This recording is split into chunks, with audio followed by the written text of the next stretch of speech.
नमस्कार मंडळी. आजकाल सगळीकडे झालमुरी झालमुरी शब्द जास्त ऐकायला येऊन राहिला आहे, कारण तो प्रसिद्ध झालेला आहे, जगात प्रसिद्ध झालेला आहे आणि आपल्या माननीय पंतप्रधानांनी तो आणखी जगप्रसिद्ध केलेला आहे. खरं तर तो पदार्थ खास आहेच आहे, पण त्याच्या तोडीस तोड एक पदार्थ विदर्भात केला जातो आणि ज्याचं नाव आहे कच्चा चिवडा. अगदी जुळा भाऊच म्हणावा या झालमुरीचा.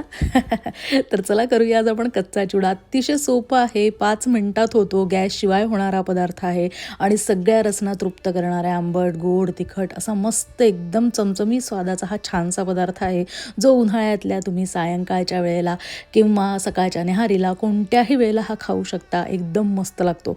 तर याच्यासाठी पातळ पोहे घ्यायचे आहे. त्याच्यानंतर आपण घेणार आहे थोडेसे मुरमुरे, थोडेसे भाजलेले शेंगदाणे, भाजलेले फुटाणे, हे सगळं कच्चं जिन्नस घ्यायचं कारण हा कच्चा चिवडा आहे. याच्यात भरपूर बारीक चिरलेला कांदा घालायचा आणि उन्हाळ्यात अर्थातच खास कैरी याच्यात घालायची आहे आणि मस्तपैकी भरपूर सांबार याच्यात घाला. हे असं सगळं कच्चं जिन्नस घालायचं. याच्यात सगळा अंदाज पंचे मामला आहे, कारण जितकी भूक जितकी माणसं त्याप्रमाणे सगळं अंदाजे तुम्ही घेऊ शकता. आणि याच्यात आता महत्त्वाचं म्हणजे शेंगदाण्याचं कच्चं तेल घालायचं आहे. याचा स्वाद या चिवड्याला अतिशय अप्रतिम लागतो. चवीप्रमाणे मीठ घाला, भरपूर तिखट घाला, थोडीशी हळद घाला आणि मस्त लिंबाचा रस पिळा आणि छानपैकी मस्त कोरडं जिन्नस एकत्र करून घ्या. तर हा कच्चा चिवडा असा तयार झालेला आहे. याच्यासोबत तुम्ही थोडेसे आणखी काय घालायचं आहे तर चाट मसाला किंचित घालायचं, आणखी चांगली लागते. आणि थोडं काश्मीरी लाल तिखटही घाला, आणखी मस्त रंग येतो. आणि याच्यासोबतच आता आपण घालणार आहे नड्डे अर्थात फिंगर, जे नागपूरला असं घातलं जातं. तुम्ही ह्याच्यात वेगवेगळ्या प्रकारचे पापडही घालू शकता, जे तुम्हाला आवडतं, किंवा नाही घातलं तरीही चालू शकतं.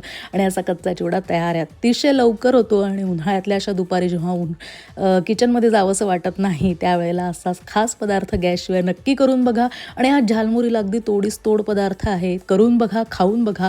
हा पण जगात भारी आहे असं तुम्हाला नक्की वाटेलच वाटेल, तेव्हा नक्की करून बघा.